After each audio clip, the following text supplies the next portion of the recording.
Bueno, entonces la práctica de hoy lleva por título Movimiento de proyectiles. Como objetivo de esta práctica tenemos verificar las ecuaciones del movimiento parabólico, determinar el tiempo de vuelo, calcular la velocidad de lanzamiento, calcular la altura máxima y determinar el alcance horizontal máximo. En esta práctica no van a hacer ningún cálculo de errores, ¿ya? Bueno, algunos aspectos importantes de la teoría. El movimiento parabólico ha sido estudiado inicialmente por Galileo y posteriormente fue Newton quien ha logrado deducir las ecuaciones para describir este movimiento. Se denomina movimiento parabólico al realizado por un objeto cuya trayectoria describe una parábola, ¿no? Hemos visto en la teoría que si nosotros hacemos una gráfica de y en función de x, nos va a dar siempre una parábola. También hemos dicho que el movimiento parabólico está compuesto por dos movimientos, un movimiento horizontal con velocidad constante y otro movimiento vertical con aceleración aproximadamente constante, que es la aceleración de la gravedad, ¿no? Entonces aquí tenemos las ecuaciones para describir este movimiento, que son las mismas ecuaciones que hemos utilizado en cinemática de movimiento rectilíneo uniformemente acelerado, ¿ya? Luego aquí en la guía está la deducción de todas las ecuaciones que van a utilizar ustedes para hacer los cálculos, ¿ya?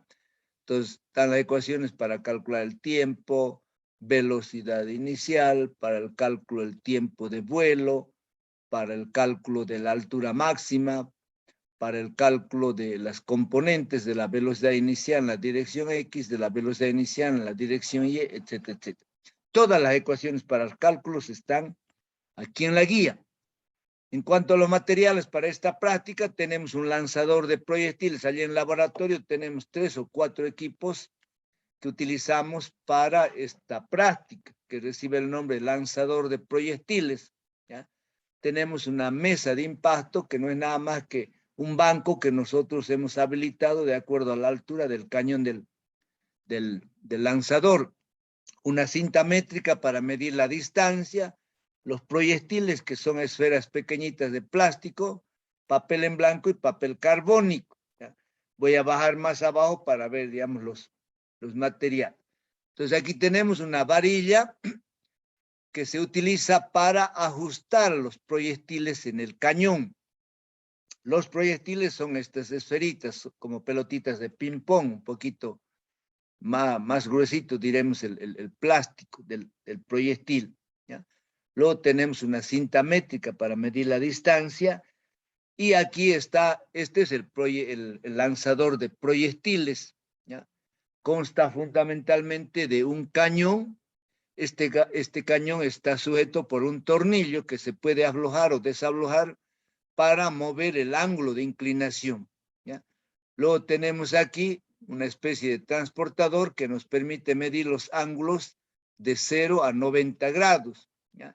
De la parte superior de este transportador cuelga una esferita colgada de un hilo que hace de plomada. Entonces, si nosotros queremos disparar a 10 grados, entonces hacemos coincidir el hilo de la esferita con 10. ¿Ya? Si queremos a 20, hacemos girar y hacemos coincidir el hilo de la esferita con 20, con 30, 40, 50, y así podemos regular el ángulo de disparo o el ángulo de lanzamiento, ¿ya? Entonces aquí estamos mostrando cómo se carga el proyectil. Entonces se coloca el proyectil en la boca del cañón y luego con esta varilla se aprisiona. Aquí en el fondo del cañón hay un resorte que cuando nosotros cargamos el proyectil o cuando nosotros presionamos con esta varilla, aquí hay un resorte que se comprime y se sujeta con un segurito. Entonces, cuando nosotros queremos disparar, desactivamos el seguro. Para desactivar el seguro, aquí tiene una cadenita. Entonces, nosotros jalamos la cadenita, se suelta el seguro y el resorte se estira, y por lo tanto, al estirarse el resorte, lanza violentamente el proyectil que hace un movimiento parabólico. Cuando nosotros comprimimos aquí el resorte, tenemos energía potencial elástica almacenada. Al liberar el resorte, esa energía sirve ¿para qué? Para lanzar violentamente al proyectil con una determinada velocidad y hacer un tiempo parabólico, ¿ya? Entonces, ahora, a una distancia de 1, 2, 3, 4, 5, 6 metros, colocamos nosotros este banco, donde va a caer el proyectil. Entonces, disparamos el proyectil y el proyectil va a caer en este banco. La altura de este banco está regulada prácticamente a la altura de la boca del cañón, para mantener así un disparo horizontal.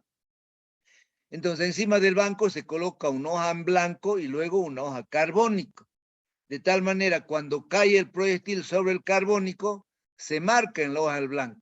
Entonces, levantamos el carbónico y lo anotamos con una X, el puntito donde ha caído el proyectil. Y luego con la cinta medimos la distancia que hay, ¿ya? Desde la boca del proyectil hasta donde ha caído hasta donde ha caído el proyectil. Entonces aquí fíjense, esa distancia horizontal lo medimos con la cinta, ¿ya? Que es la distancia desde la boca hasta el punto que ha caído el proyectil. Entonces lo ponemos una cruz, ¿para qué? Para no confundirnos con el segundo disparo, tercer disparo. Entonces en cada disparo va a marcar un puntito aquí en la hoja en blanco y por lo tanto vamos a medir la distancia horizontal para los diferentes grados desde la boca del cañón hasta el punto que ha caído el esférico, que viene a ser el proyectil.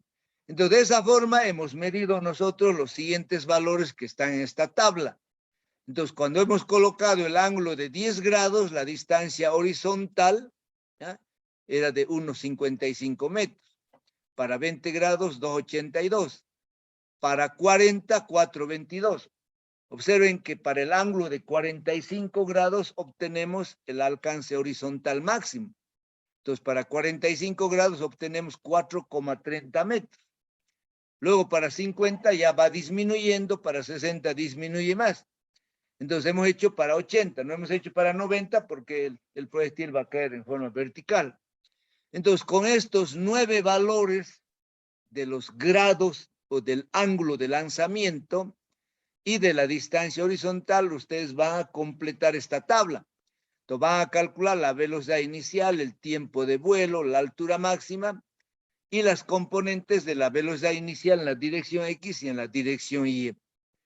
Luego en otra tablita van a presentar sus resultados. Luego responden el cuestionario. Aquí no hay cálculo. Bueno, aquí sí está avistado. Me expresan el valor verdadero de la velocidad con su respectivo error. Es un error que ustedes ya saben cómo calcularlo porque tenemos ahí varios valores. Ya eso dejo a su criterio de ustedes. Y luego responden el cuestionario, arman su informe, escanean, convierten en PDF y me lo despachan. Entonces el próximo lunes me tienen que enviar este informe.